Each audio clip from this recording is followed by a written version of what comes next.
안녕하세요. 네, 전파진흥협회에서 주관하고 한국방송촬영감독연합회에서 지원하고 있는 4K 컨텐츠의 이해.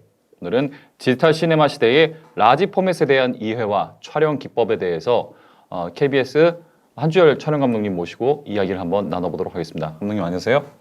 예. 안녕하세요. 오늘 감독님께 이런 강의를 부탁을 드렸는데 강의에 앞서서 간단하게 한번 감독님 소개 좀 부탁드리겠습니다. 일단 저는 현재 KBS에서 드라마 촬영을 맡고 있고요. 한주열이라고 합니다. 다양한 다큐멘터리 작업도 했고요. 그리고 여러 편의 드라마를 작업하면서 느껴왔던 그런 부분들, 그리고 여러 가지 제가 알고 있는 선에서 최선의 방법들을 한번 함께 나눠보도록 하겠습니다. 촬영 기법이라고 한다면 사실 요즘에는 이제 폭넓게 가정에서 스마트폰으로 촬영하는 것부터 시작을 해서 이런 이제 상업용 콘텐츠까지 이르기까지 굉장히 이제 콘텐츠들을 많이 생산하고 있고 많이 접하기도 하는데 가장 중요한 작업들은 사실 가장 처음에 시작을 해야 된다고 사실 생각을 하고 있거든요. 그래서 이제 감독님께서 첫 강으로 어떤 내용을 하실지 되게 궁금한데 그럼 한번 감독님께서 이야기를 한번 시작을 해주시겠습니까? 네, 사실 이제 한국전파진흥원에서 이제 강의 의뢰를 받았을 때 이제 어떤 이야기를 해야 할 것인가에 대한 고민이 많이 들었어요. 그래서 사실 촬영이라는 것도 굉장히 광범위한 영역이고, 그리고 이제 하여튼 지금은 많은 사람들이 촬영을 스스럼 없이 접하는 시대이기 때문에 많은 일반인 분들도 기본적인 촬영에 대한 상식들을 다 알고 계시고, 그럼에 있어서 이제 어떤 부분을 얘기를 해줘야지 좀 더 유용하고 그리고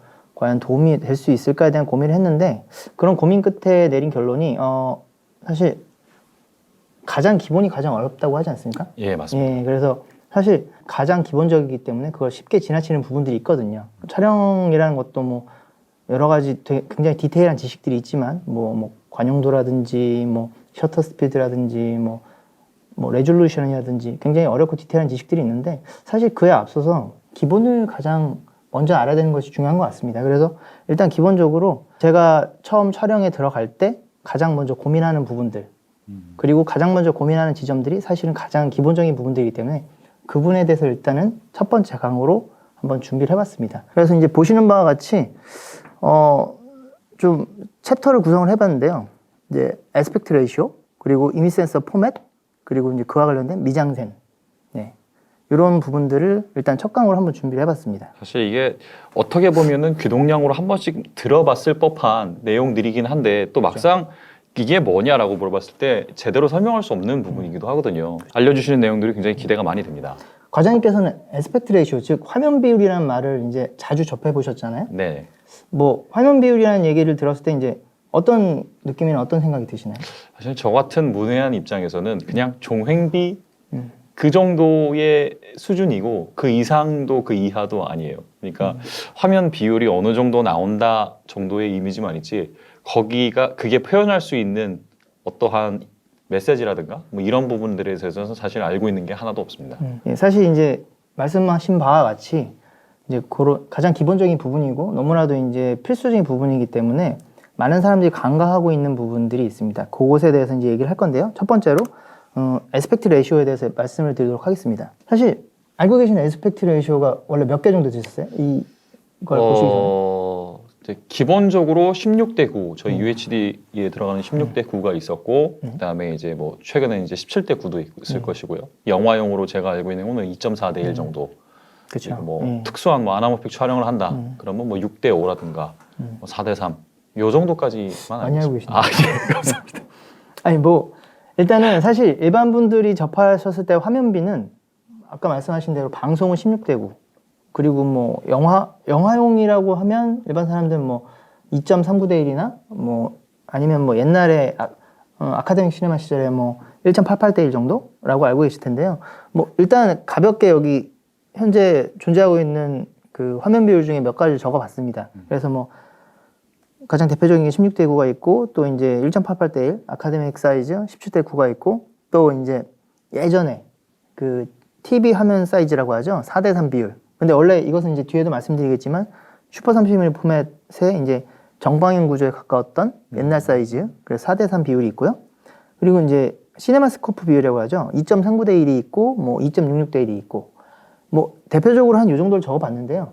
이 외에도 사실은 화면 비율은 굉장히 많습니다. 그래서 뭐 최근에는 뭐 넷플릭스 인증을 받거나 그랬던 드라마 같은 경우에 뭐 2대 1 비율도 있고 또 이제 2.39대 1이 아니라 뭐 2.35대 1, 2.4대 1 굉장히 다양한 에스펙트 레이쇼가 있습니다. 시네마스코프라는 단어를 정말 오랜만에 들어요. 예, 그죠. 예, 시네마스코프라는 단어는 요새 많이 쓰이지 않죠. 그렇죠. 예.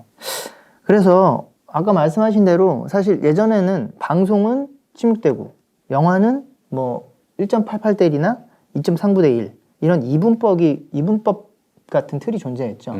예. 그래서 저 역시 방송국에서 근무하고 있지만 뭐 방송국에서 촬영을 하는 드라마나 다큐멘터리 같은 경우는 무조건 16대 9를 찍는 게 당연한 일이고 예. 뭐 영화는 무조건 뭐 1.88대 1이나 2.39대 1로 찍는 게 당연한 일이고 이러한 고정관념 혹은 이제 그런 틀이 존재했던 것 같아요.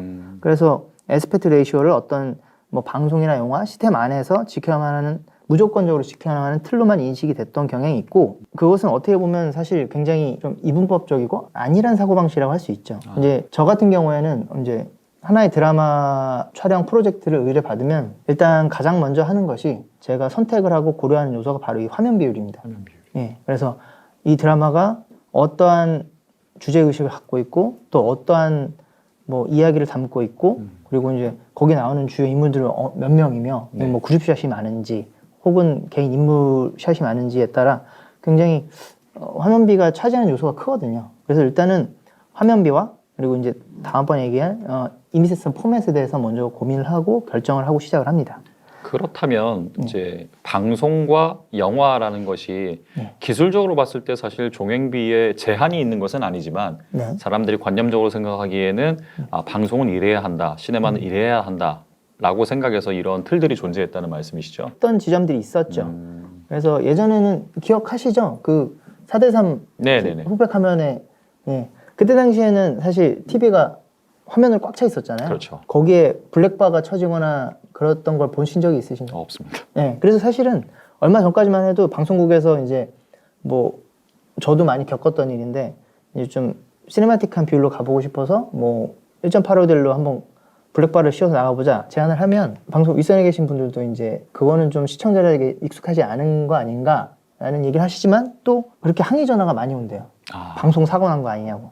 대부분 이제 TV는 화면이 꽉 차서 나가는 거에 너무 익숙하시다 보니까 특히나 이제 연령대 높으신 어르신분들께서는 그런 항의 전화를 하신다고 하더라고요. 그런 고정관념이 존재했었고 그래서 그런 고정관념으로 인해 창작자 집단 역시 무조건 방송은 그냥 16대고 정해진 틀 안에서 찍으면 되지라는 생각이 있었던 것 같습니다. 근데 너무나도 잘 알고 계시겠지만 현재 방송과 영화가 많이 융합되는 추세잖아요. 그렇죠. 그래서 불과 몇 년 전부터 이제 TV 화면에도 이제 블랙바가 씌워서 나가는 경우들이 굉장히 많고 그래서 지금 현재는 화면비가 굉장히 다양해지고 있죠. 그래서 좋은 구도 그리고 훌륭한 미장센을 위해서는 이 에스펙트 레이쇼의 선택이 가장 기본적인 요소고 중요하다고 볼 수 있는 거죠.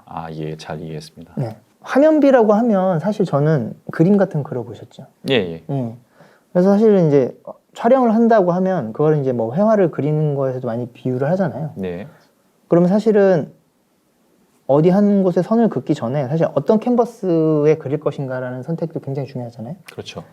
저는 이제 한때 그런 생각도 했었어요. 이제 그림을 그릴 때 캔버스가 이제 보통 직사각형이나 정사각형인데 저기 동그래도 되지 않을까? 캔버스가 혹은 캔버스 모양이 좀 더 길쭉해도 되지 않을까? 만약 그렇게 기본적인 어떤 틀인 캔버스의 어떤 구조나 모습이 바뀐다면 사실 그 안에 그려지는 그림들도 굉장히 다른 느낌으로 다가오지 않습니까? 그렇죠. 그래서 가장 기본적인 프레임의 요소 그런 부분을 결정하는 것이 바로 에스펙트 레이쇼라고 볼 수 있는 거죠. 예. 그래서 여기 보시는 대로 에스펙트 레이쇼는 뭐 좋은 영상 또는 훌륭한 영상을 촬영하기 위한 가장 기본적이고 중요한 선택사항이라고 그렇게 생각하고 있습니다. 그래서 이제 말로만 얘기하면 좀 이제 어려우니까 그래서 이제 요걸 샘플 영상을 좀 담아봤는데요. 그래서 이제 샘플 비디오에는 현재 3가지의 화면 비율이 존재합니다. 그래서 이제 이게 어떻게 다른 느낌으로 다가오는지 좀 직접적으로 보여드리기 위해서 샘플 영상을 이제 화면 비율을 좀 베리에이션 줘서 이제 촬영을 했는데요. 이거 일단은 1.88대 1 화면 비율이 있고 그리고 이제 2.39대 1 화면 비율이 있고, 그리고 이제 1.5대 1 화면 비율이 있습니다. 그래서 일단 1.88대 1 화면 비율의 영상을 한번 보시죠. 일단 1.88대 1 화면 비율은 기본적으로 화면 전체에 화면 위아래에 자연스러운 어떤 그림을 담아낼 수 있게, 그리고 사실 이 씬에서 이제 1.88대 1 화면 비율을 선택한 이유는 하늘과 땅을 자연스럽게 최대한 많이 살리기 위해서, 그런 공간감을 최대한 보여주기 위해서 좀 자연스러운 화면 비율을 1.88대 1을 선택을 했습니다.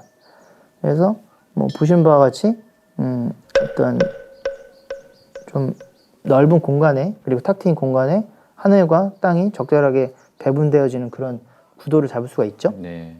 그리고 다음 영상으로 여기에 연결돼서 이 클립 같은 경우는 이제 인물의 횡적인 움직임에 좀 더 집중을 하고, 그리고 좀 더 액티브한 느낌, 인물에 집중감을 줄 수 있는 그런 액티브한 느낌을 주기 위해서 2.39대 1의 시네마스코프 비율로 촬영을 했습니다. 그래서 사실은 뭐 직접 출연했으니까 너무 잘 아시겠지만, 같은 공간에서 이제 연속해서 찍었는데 화면 비율 하나가 바뀌었음에도 불구하고 굉장히 주는 어떤 느낌이 많이 다르죠. 그러네요. 네, 2.39대 1도 좌우로 폭넓은 화면을 보여주면서 강한 임장감을 느낄 수 있지만, 좀 더 횡적인 움직임을 보여주는 인물에 집중할 수 있는 그런 장점이 있는 화면비였습니다. 그래서 그러한 이유로 이 화면비를 선택을 했고요. 그리고 마지막으로 요새 이제 좀 잘 안 쓰이다가 최근에 많이 쓰이기는 이제 정방향 포맷의 화면비. 정방향. 예. 지금 보시는 이제 화면비는 정방향에 가까운 3대2 포맷의 화면 비율입니다. 그래서 사실 방송에서는 거의 잘 안 쓰이죠. 요새 좀 예술지향적인 영화들이나, 그리고 이제 유럽권 영화들에서 많이 쓰이는 화면 비율인데요. 좀 약간 갑갑한 느낌이 드는 그런 화면비라고 볼 수 있습니다. 그래서 이제 좀 전에 보여드렸던 시네마스코프 화면 비율은 양옆으로 쫙 펼쳐져서 되게 강한 임장감을 보여줄 수 있는 그런 화면비이고, 이 화면 비율 같은 경우에는 되게 정돈되고 정갈한 느낌? 그러면서 이제 좀 양쪽 사이드가 짧다 보니까 인물에 좀 더 집중할 수 있는 화면비였습니다. 그래서 이렇게 화면비를 선택해서 촬영을 했고요. 네. 그래서 이제 뭐 말씀드린 대로 이렇게 화면비의 쓰임에 대해서 이제 좀 더 정리를 해보자면, 1.88대 1 같은 경우에는 프레임 전체에 위아래 공간이 자연스럽게 보이면서 좀 더 자연스러운 화면비, 그리고 2.39대 1은 이제 양옆으로 좀 긴 사이즈이기 때문에 인물의 횡적인 움직임을 효과적으로 담을 수 있는 그런 화면입니다. 그리고 혹시 누아라 영화나 아니면 갱스터물 이런 거 좋아하세요? 즐겨보지는 않습니다만 그래도 가끔은 본 것 같습니다. 그 영화들이 주로 화면비가 뭐였는지 기억하시나요? 예전에 근데 서부 영화 생각하면은 이렇게 되게 종횡비가 옆으로 쭉 늘어져 있던 그런 그렇죠. 것들이 생각이 나네요. 사실 시네마스코프 화면비의 쓰임은 바로 그런 데서 연유했다고 볼 수 있거든요. 느와르물이나 갱스터물, 말씀하신 이제 웨스턴 무비 같은 경우에는 여러 인물들이 이렇게 횡으로 무리지어서 다니는 그런 샷들이 많잖아요. 네. 그래서 그런 샷들을 좀 효과적으로 표현하기 위해서 쓰였던 게 또 시네마스코프 화면 비율입니다. 그래서 2.39대 1 화면 비율 같은 경우에는 이제 그런 갱스터물이나 느와르물, 웨스턴물에 많이 쓰이는 경향이 있습니다. 그래서 이제 얼핏 이미지를 상상을 하셔도 이제 좌우로 넓게 펼쳐서 선 인물들이 있고, 네. 그 화면비가 2.39대 1이라고 했을 때와, 그리고 좀 전에 보셨던 뭐 1.5대 1의 화면비를 했을 때 좀 느낌이 많이 다르잖아요. 네, 맞습니다. 네, 그래서 사실 화면비는 그래서 딱 정해져 있는, 무조건 지켜져야 하는 틀이라기보다는 창작자나 촬영 감독 혹은 연출자가 이 작품을 표현하기 위해서 이 작품이 뭐 어떠한 특성을 가지고 있고 어떠한 의미를 전달하는 것이냐에 따라서 잘 선택하고 판단해서 선택해야 되는 요소인 거죠. 3대2 비율, 1.5대 1 같은 경우에는 약간 답답하고 같이 듯한 프레임 구성을 통해서 인물의 긴장감과 집중감을 표현해주는 그런 뭐 화면비라고 볼 수 있습니다. 좀 정리를 해서 말씀드리자면, 말씀드린 대로 사실 이 화면비는 어떤 씬이나 작품의 어떤 목적성, 그리고 효과적인 표현 방법을 위한 가장 기본적이고 필수적인 선택 수단이라고 볼 수 있습니다. 2.39대 1의 화면비로 찍은 풀샷이나 이랑 1.5대 1로 찍은 화면 풀샷을 보셨을 때 느낌 어떠셨어요? 딱 말씀하신 내용을 듣고 나서 그 씬을 다시 생각을 해보니까 정말 그 느낌 그대로 나는 것 같습니다. 2.39대 1은 되게 이제 광활한 느낌도 나고 뭔가 자연과 등장인물이 하나로 묻혀 있는 것 같은 느낌이 난다고 하면은 정방향 포맷 같은 경우에는 정말로 딱 집중돼서 있는 느낌도 나고 좀 답답한 느낌도 나고 그러네요. 네. 그래서 뭐 말씀하신 대로 그러한 이유 때문에 이제 그런 화면비율이 다양하게 쓰이고 있고요. 그래서 이런 그런 어떤 컨셉이나 그리고 이제 뭐 등장인물들이 몇 명이고 그리고 주로 어떠한 인물들을 어떻게 뭐 팔로우 하는가에 따라서 화면비는 선택이 되어진다고 볼 수 있습니다. 그리고 마지막으로 아까 말씀드린 대로 사실 시네마스코프 비율은 뭐 갱스터물이나 느와르 장르물 이런데 효과적으로 표현할 수 있는 화면 비율로 많이 쓰이고 있고요. 4대3, 3대2 등의 정방형 이 에스펙트 레이시오는 사실 방송에서는 거의 안 쓰이고 있죠. 사실 어찌 보면은 예전에 이제 4대3 비율의 뭐 흑백 TV나 뭐 이제 그랬을 때는 모든 화면 비율이 사실 4대3이었죠. 네. 근데 이제 테레비가 화면율이 HD로 넘어가면서 16대 9로 되면서 사실 4대3 비율의 화면이 나오면 자료 화면이거나 아니면 이제 뭐 방송사고다 네. 뭐 이런 얘기들이 나오고 있는데 요새는 그런 지점을 오히려 노려서 좀 예술지향적인 영화나 아니면 그런 작품들에서 이런 정방형 포맷의 화면 비율을 많이 차용하고 있는 상황입니다. 특히나 좀 유럽권이나 이런 데서 좀 많이 사용하고 있는데요. 뭐 보시는 뭐 더 라이트하우스라고 그 얼마 전에 개봉했던 그 예술 영화인데 이 영화도 최근작의 영화임에도 불구하고 4대3의 화면 비율을 가지고 있었고요. 그리고 오른쪽에 보이는 한국 제목으로는 자객 서분랑이라는 영화 같은 경우는 이제 허우 샤오신이라고 굉장히 유명한 영화 감독님께서 만드신 이제 그분의 최근작인데 이 영화는 화면 비율이 마구잡이로 섞여 있습니다. 그래서 처음 시작할 때는 4대3으로 시작했다가 이제 중간에 뭐 16대9로 바뀌었다가 또 2.4대1로 바뀌었다가 이런 식으로 화면을 마구 섞어서 나온 작품이죠. 근데 그것이 어떤 그냥 단순히 그렇게 하고 싶어서 하신 뭐 재미삼아 하신 게 아니라 그 씬에 따라서 그리고 표현하고자 하는 구성에 따라서 그 화면비를 자유롭게 바꾸셨던 거죠. 화면비를 단순히 어떤 틀로만 여겼던 게 아니라 뭐 창작자로서 내가 표현하고자 하는 굉장히 효과적인 수단으로 사용하였던 경우라고 볼 수 있습니다. 그래서 에스펙트 레이시오 화면 비율에 대해서 마지막으로 한 말씀만 정리를 하자면 적합한 화면 비율의 선택이 좋은 구도 혹은 훌륭한 미장센의 첫걸음이 될 수 있다라고 이렇게 말씀을 드리고 싶습니다.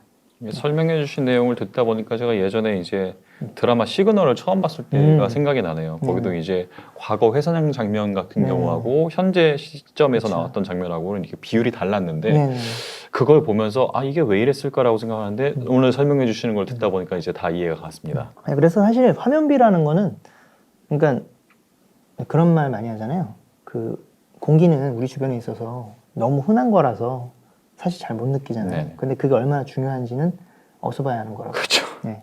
사실 어떻게 보면 화면비 같은 경우에는 방송의 영역에 있어서는 그런 공개와도 같은 거라고 생각합니다. 어쨌든 프레임이라는 틀은 방송이나 영화에 있어서 필수 불가결한 전제 조건이고 그것이 없어서는 안 되는 것인데 그게 너무 이제 가장 기본적인 조건이고 너무 본질적인 것이다 보니까 그 중요성을 많이 간과하고 놓치는 경우가 많다는 것이죠. 네. 잘 이해했습니다. 기본적인 부분에 있어서 다음 주제로 제가 선택해본 이미지 센서 포맷에 대해서 한번 말씀을 드려보도록 하겠습니다. 여기 써져 있는 이미지 센서 포맷에 대해서 혹시 들어보신 적 있으신가요? 예, 제가 사실 이렇게 어디 나가서 설명할 일이 좀 많은 편이긴 한데 이게 사실 저도 좀 단편적으로만 알고 있습니다. 그래서 뭐 슈퍼 35mm라든가 아니면 풀프레임 정도의 구분은 하고 있는데 저에게도 있어서도 슈퍼 16이라든가 아니면 뭐 라지 포맷 같은 경우는 좀 생소한 그런 내용들이고요. 예전에 이제 영화 제목으로 슈퍼 8이라는 영화가 있었는데 그렇죠. 예. 사실 저희 같은 경우에는 이제 뭐 16mm 같은 경우도 접할 일이 사실 거의 없어서 최근에 이제 뭐 슈퍼 35나 풀프레임 정도만 이제 좀 흔하게 듣는 경우인 것 같습니다. 화면 비율과 더불어서 촬영을 할 때 어떤 드라마를 처음 들어가거나 드라마 이제 프로젝트 처음 시작할 때 제일 먼저 고민하는 지점이 이 드라마를 어떤 카메라로 촬영할 것인가에 대한 고민인데 그 어떤 카메라로 촬영할 것인가의 고민의 또 가장 기본적인 요소는 과연 어떤 센서 포맷을 쓸 것인가 라고 볼 수 있습니다. 그래서 뭐 말씀하신 대로 사실 슈퍼 35mm, 풀프레임 뭐 슈퍼 16mm 굉장히 많은 포맷들이 존재합니다. 근데 보통 일반적으로 많이 알려진 건 뭐 슈퍼 35mm나 풀프레임이죠. 근데 이제 사실 방송이나 영화 영역에서는 그런 슈퍼 35mm나 풀프레임 이외에도 굉장히 많은 포맷들이 존재하죠. 특히나 현재 이제 디지털 시네마 시대가 열리면서 그리고 이제 4K 영상 시대가 열리면서 굉장히 다양한 포맷들이 쏟아져 나오고 있습니다. 이 역시도 이제 쉽게 간과해서는 안 될 부분이라는 것이죠. 그래서 이제 보시는 바와 같이 이제 다양한 포맷들인데 그 중에서 가장 대표적인 슈퍼 35mm와 풀프레임에 대해서 좀 더 자세하게 말씀을 드리도록 하겠습니다. 슈퍼 35mm에 대해서 혹시 들어보신 적 있으신가요? 제가 알고 있는 부분이 좀 단편적이긴 한데 네. 제가 이제 필름 세대거든요. 그렇죠. 그래서 제가 알고 있기로는 그 필름 아날로그 필름 같은 경우에 네. 이제 그 필름이 돌아갈 수 있게 양 옆에 롤에 이렇게 홈이 있고 퍼포레이션. 예. 퍼포레이션 중간에 이렇게 필름 영역이 있는데 그 부분에 이제 테두리 면에는 오디오를 기록을 하고 이제 가운데 면에 이제 영상이 기록이 되는데 그 영상이 기록되는 사이즈가 지금의 슈퍼 35mm 사이즈라고 알고 있습니다. 굉장히 많이 알고 계시죠. 아, 감사합니다. 할 말이 없어지는데 일단은 슈퍼 35mm와 풀프레임 이제 용어에서 주는 어감의 차이가 있죠. 슈퍼 35, 35mm라는 거를 쓴 것 같은데 슈퍼라는 게 붙어 있고 풀프레임이라는 거는 그러면 무언가를 다 쓴 것 같은데 풀이다. 근데 사실은 슈퍼 35mm와 풀프레임은 같은 규격 사이즈의 필름을 사용합니다. 그러니까 지금 여기 보이는 요 필름이 이제 흔히 접하셨던 35mm 필름 사이즈죠. 네네. 예. 그래서 원래 이제 필름은 이제 사진 베이스에서 시작을 하다 보니까 풀프레임에서 얘기하는 필름 사이즈도 바로 이 35mm 필름을 얘기합니다. 그리고 슈퍼 35mm도 이 35mm 필름을 얘기합니다. 그래서 슈퍼 35mm가 왜 슈퍼 35mm냐면 이제 이 양 퍼포레이션 이 끝서부터 이 끝까지의 길이가 딱 3.5cm입니다. 그래서 이 길이의 규격을 35mm라고 해서 35mm라고 하는데 말씀하신 대로 이제 한쪽에 예전에 오디오 테일이 들어갔습니다. 그래서 쓰여졌던 유효 영역이 좀 작았죠. 네. 그러다가 이제 좀 더 큰 영역을 쓰고 싶다 해서 오디오 트랙 영역을 안 쓰고 그냥 가로로 꽉 채워서 쓴 이 화면 비율을 슈퍼 35라고 하는 거죠.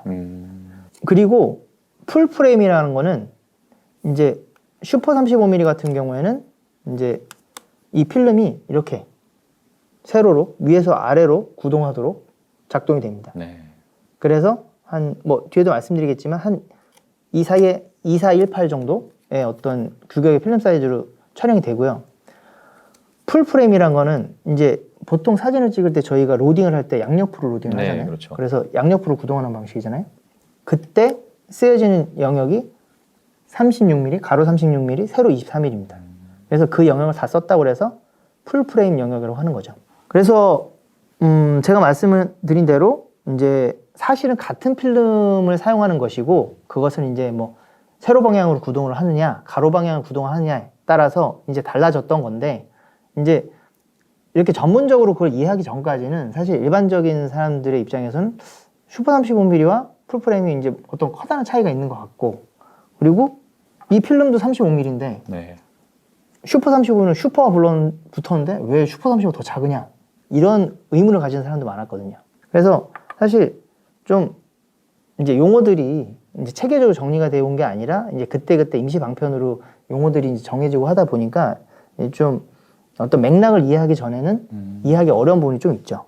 그래서 이제 말씀드린 대로 우리가 영화나 여태까지 특히 이제 영화나 그리고 이제 드라마 영역에서 많이 쓰였던 슈퍼 35mm 이미 센서라고 하면 여기 보이는 바와 같이 2418 사이즈의 이제 그 이미 센서 포맷을 가지는 거고요.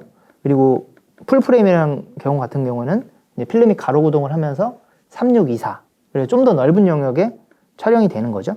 그래서 마지막에 여기 정리된 대로 이걸 가로로 구동하느냐 세로로 구동하느냐에 따라서 노광되는 면적이 달라져서 그것이 이제 슈퍼 30 포맷이냐 아니면 풀프레임 포맷이냐 라고 정해지는 것입니다. 그런데 이런 이제 맥락을 이해하기 전까지는 약간 혼동이 올 수 있죠.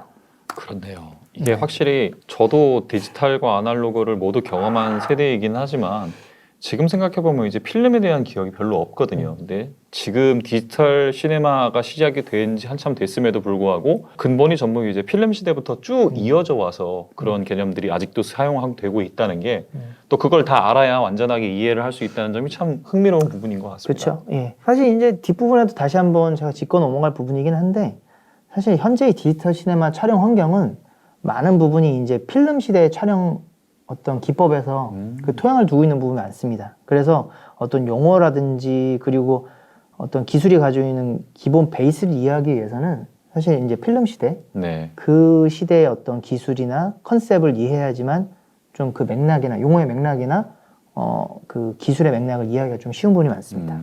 요새 라지 포맷이라는 얘기 많이 들어보셨죠? 네, 그렇습니다. 네, 라지 포맷. 너무나도 이제 화두와 같은 얘기인데 지금 여기 보이는 이제 소니 베니스 2라는 카메라도 라지 포맷에 이제 첨단을 갖고 있는 카메라죠. 라지 포맷이라고 했는데 사실은 이제 풀프레임입니다. 지금 요거는 이제 풀프레임 카메라고 그래서 이미 센서가 3624 풀프레임 이미 센서 크기를 가지고 있는 카메라고요. 라지 포맷은 좀 포괄적인 개념이에요. 그래서 뭐 가로 세로 3624의 그 사이즈를 가지는 풀프레임을 라지 포맷의 하나로 포함되기도 하고 그리고 그 풀프레임보다 더 큰 이미 센서 그것들을 이제 라지 포맷이라고 통칭해서 부르긴 하죠. 근데 이제 여기서 또 약간 혼동이 될 수 있는 게 혹시 미디움 포맷이라고 들어보셨어요? 처음 들어봤습니다. 처음 들어보셨어요? 예. 사실 영상의 기본이 사실은 사진에서부터 비롯됐다고 알고 계시고 또 네. 말씀드렸잖아요. 그렇습니다. 네. 미디움 포맷이라는 거는 사실 이제 사진에서 있는 거거든요. 네. 그래서 사진에서 이제 35mm 필름보다 더 큰 사이즈의 포맷을 미디움 포맷이라고 합니다. 그래서 더 큰 사이즈로요? 네네네. 이제 이것은 3624 사이즈인데 이제 미디움 포맷은 66 사이즈, 645 사이즈. 뭐 이제 여기 보이시는 뭐 이런 건데 35mm 풀프레임보다 훨씬 크죠? 그래서 2배 정도 되는 크기인데 오른쪽에 보면 이제 필름의 크기 자체가 나와 있고 이제 이런 미디움 포맷의 크기를 가지고 있는 이미지 센서를 가지고 있는 카메라들도 나오기 시작을 했습니다. 동영상이 구동이 되는 이러한 부분도 미디움 포맷인데 왜 풀프레임보다 더 큰 거야? 라는 의문을 가지기가 쉽죠. 당연히 상식적으로 말이 안 되니까 풀보다 큰데 미디움이래. 네. 근데 사실 아까도 말씀드렸지만 이제 이것은 이제 이런 용어의 어떤 선정이나 이런 게 뭐 하나의 주체 안에서 체계적으로 이렇게 일괄적으로 진행되어 온 게 아니라 이제 기술이 발전하면서 임시 방편으로 용어가 정리가 되다 보니까 이런 컨텍스트나 맥락을 이해하지 못하면 좀 헷갈리는 경우도 있습니다. 그래서 이제 그런 부분들을 이제 좀 제가 이번 시간을 통해서 좀 짚어드리는 거고요. 그래서 또 이제 라지 포맷의 가장 대표적인 게 알렉사 65 카메라죠. 여기 보이시는 그 소니 베니스 2 3624 사이즈보다 훨씬 큰 54mm, 26mm의 큰 대형 센서를 가지고 있죠. 지금 현재는 라지 포맷 시대라고 해도 과언이 아닌데 그럼 과연 라지 포맷이 어떤 장점을 가지고 있느냐라고 했을 때 여러 가지 장점이 있습니다. 뭐 촬영 좀 해보신 분은 너무 잘 아시겠지만 판형 큰 게 깡패라고 예. 대형 센서는 굉장히 얕은 심도로 구현이 가능하죠. 뭐 센서가 작았을 때는 그 좀 얕은 심도로 구현해 보려고 별의별 짓을 다 해야 되는데 그럼에도 불구하고 안 됐던 지점들이 있었는데 센서가 커지다 보면 너무나도 쉽게 그냥 아웃포커싱 쉽게 되죠. 그런 장점이 있고 또 넓은 필드 오브 뷰 그러니까 넓은 화각을 쉽게 구현할 수 있죠. 옛날 같은 경우에는 뭐 너무 잘 아시겠지만 이니지 카메라 같은 경우에는 뭐 광각 좀 넓은 사이즈 잡고자 하면은 뭐 7mm 렌즈 뭐 이렇게 달아야 되는데 그러면 이제 뭐 왜곡도 심해지고 좀 해상도 떨어지고 그런데 이미 센서 자체가 커지다 보면 기본적으로 뭐 24mm나 뭐 35mm 정도의 표준적인 렌즈로도 굉장히 넓은 화각을 만들 수 있기 때문에 그런 장점이 있고 또 이제 말씀드린 대로 이제 표준 렌즈로 넓은 화각을 잡을 수 있기 때문에 디스토션이 훨씬 줄어들죠. 그래서 일단 그런 장점이 있습니다. 근데 이제 여기서 라지 포맷 시대로 들어오면서 이제 사람들이 좀 헷갈리는 게 있는데 4K 레졸루션과 어떤 관계가 있는가 뭐 이런 얘기들을 많이 하더라고요. 네, 예, 맞습니다. 한 가지 좀 명확하게 짚어드리자면 이제 지금 현재 이제 붐을 타고 있는 라지 포맷 센서의 어떤 장점이라든지 그리고 이제 방향성은 어떤 뭐 더 샤프한 이미지 그런 선에도 증진에도 좋은 영향을 주죠. 그 이미 센서 자체가 판형이 크니까 수강력이 좋고 하니까. 그런데 이미 센서가 커짐으로 인해서 훨씬 더 풍부하고 깨끗한 빛을 받아들이면서 훨씬 더 깨끗한 이미지, 그리고 이제 풍부한 컨트라스트, 그리고 이제 좀 자연스러운 색감, 이런 것들이 구현이 되는 거죠. 어떻게 보면 차세대 방송의 이제 가장 목표라고도 할 수 있는 실제적으로 존재하는 듯한 그런 느낌, 임장감이라고 그러죠. 네. 예. 그런 것을 구현하기 위한 좋은 방편이 될 수 있다고 보는 것입니다. 이게 지금 말씀해 주신 설명을 듣고 지금 저 차트를 보니까 생각이 나는 게 한 3, 4년쯤 전에 이제 지상파 방송에서 UHD 콘텐츠들이 처음 시작됐을 무렵에 그때의 그 대표적인 이미지 중에 하나가 4K는 더 샤프한 이미지라는 그 편견 아닌 편견이 있었거든요. 그래서 그쵸. 사실 그 부분에 대해서 설명을 하고 또 이제 그 부분에 대해서 업계의 이해를 전환하는데 사실 시간이 굉장히 오래 걸린 그쵸. 것 같습니다. 근데 지금 보니까 사실 아직도 좀 진행 중이긴 한데 이게 대형 센서를 쓴다고 해서 꼭 이미지가 샤프해진다기보다는 그 외에 얻을 수 있는 다른 효과들이 더 크기 때문에 이제 그쪽으로 초점을 맞춰서 기획을 하고 구상을 해야 된다. 그런 그렇죠. 말씀. 예. 그래서 사실은 너무 선명한 이미지도 사람 눈에 부자연스러워 보이거든요. 네. 그래서 뭐 사실적인 영상을 위해서 계속 선여도를 증진시켜 왔는데 그것이 어떤 임계치를 넘어가면 그것은 오히려 더 부자연스러워지는 것이고 사실 자연스러운 이미지, 사실적인 이미지라는 것은 단순히 어떤 선명함, 쨍함 그런 것이 아니라 내 눈으로 보고 있는 것처럼 화면이 깨끗하고 그리고 컨트라스트가 굉장히 풍부하고 색감이 자연스럽고 그러한 부분들이 주는 점이 훨씬 크기 때문에 라지 포맷 센서는 그런 지점으로 발전해 나가고 있는 거죠. 네. 샘플 비디오에서도 이제 이 베니스2 풀프레임 카메라를 사용해서 촬영을 했습니다.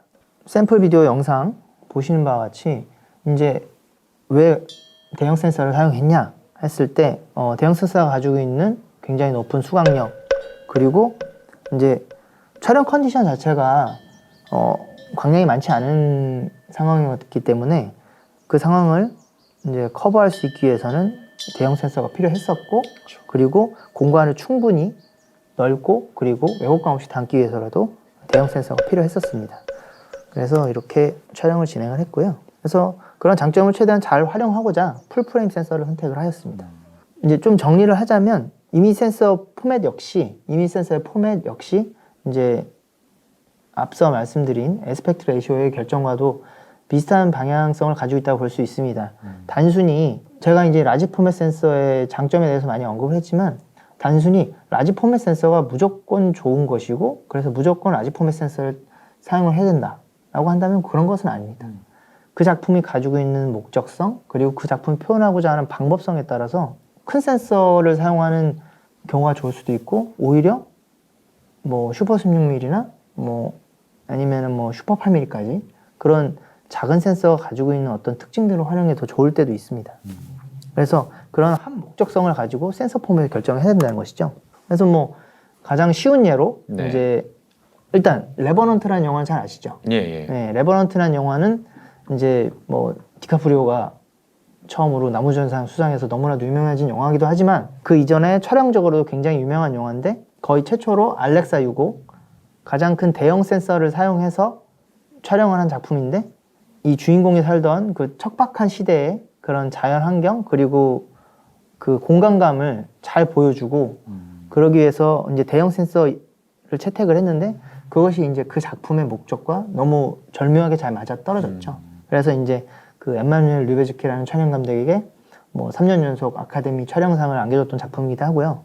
그 반대로 캐롤이라는 영화는 뭐 비슷한 시기에 개봉이 됐던 영화고 에드 라치먼이라는 굉장히 유명하신 촬영 감독님께서 촬영을 하셨는데 최근작이고 발달된 대형 포맷의 카메라가 있음에도 불구하고 인물들의 어떤 감정에 좀 더 집중하고 그리고 그 필름이 가지고 있는 그 그레인의 입자성이 작품과 잘 맞아떨어진다고 판단을 해서 오히려 16mm 카메라로 촬영을 했죠. 이렇듯이 센서 포맷의 선택은 뭐 단순히 어떤 기술이 좋아서 그것을 선택하고 그런 관점에서 바라볼 것이 아니라 이 역시도 본질적으로 내가 하는 작품이 어떠한 방향성을 지향을 하고 그리고 어떠한 것을 효과적으로 표현하고 싶을 때 그것을 표현할 수 있는 하나의 표현 수단으로서 잘 고려해서 선택해야 될 지점이라고 생각을 합니다. 첫 번째 강의에 있어서 좀 드린 말씀을 좀 갈무리를 하자면 말씀드린 대로 사실 에스펙트 레이쇼나 이미지 센서 포맷 같은 경우에는 너무나도 기본적인 요소죠. 어떤 사람들은 굳이 뭘 그걸 그렇게까지 고민하고 선택을 하느냐라고 말을 할 수 있을 것입니다. 만약에 땅이 잘 다져지지 않은 상태에서 집을 올린다면 아무리 공을 들이고 좋은 자재들을 가지고 한다 한들 그 집이 잘 만들어지지 않잖아요. 그렇습니다. 그래서 사실 가장 기본이 되는 이런 요소들을 신중하게 고려하고 그런 다음에 선택을 한 뒤에 이제 그 이후에 다양한 여러 가지 방법론들을 쌓아 올려야지 좋은 작품을 나갈 수 있는 기본이 튼튼하게 된다고 생각합니다. 이런 부분들이 많이 간과되고 있는 현실이라고 생각이 들었고 그런 부분에 있어서 좀 더 많은 합리적인 선택과 판단이 필요하다고 생각을 했습니다. 감독님의 그 첫 번째 강의 이야기를 이렇게 듣고 나서 지금 생각을 해보니까 내가 너무 그동안에 이제 내가 갖고 있는 기본 틀 안에 갇혀 있었구나라는 생각을 좀 많이 하게 됐어요. 에스펙트 레이시오라는 것도 단순하게 이제 저는 방송용과 영화용으로만 이제 구분되어 있는 걸로만 철저하게 생각을 하고 있었고 뭐 이미지 센서 같은 경우에도 큰 게 좋은 거지라는 이미지만 있었는데 이제 표현하고자 하는 것에 가장 적절한 종횡비와 이미지 센서 포맷을 선택하는 것이 이제 가장 좋은 작품을 촬영하는 가장 첫걸음이다라는 말씀을 하셨는데 이 얘기를 듣고 보니까 내가 생각을 좀 더 유연하게 해야겠구나라는 그런 생각을 좀 갖게 됐습니다. 이 두 번째 강의 내용도 상당히 기대가 되네요. 아무튼 기본에 충실하자 이것이 첫 번째 강을 제가 준비하면서 생각했던 가장 중요한 키워드였던 것 같습니다. 첫 번째 강의 내용을 잘 들었습니다. 감독님 두 번째 강의도 준비를 한번 해서 또 찾아뵙도록 하겠습니다. 감사합니다.